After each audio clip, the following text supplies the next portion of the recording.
Hey guys, today I'm going to tell you how to connect in Minecraft. First off, you're going to have something from Bluetooth chat and of course Minecraft. In order to connect, just go to your Play Store.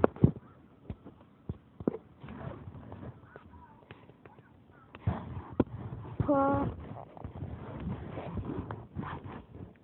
BT Chat Search. See that one? After that, just connect. Whoever you're playing with could either, both of you guys have to have the same app, and both of you guys have to have Bluetooth on too, in order to work.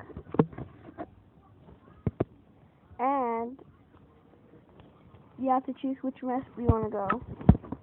Your friend could pick his map, or you could pick his map, and then something will appear, something blue will appear with his name and everything on top. Thank you guys for watching this video, and I hope you guys like it. See you.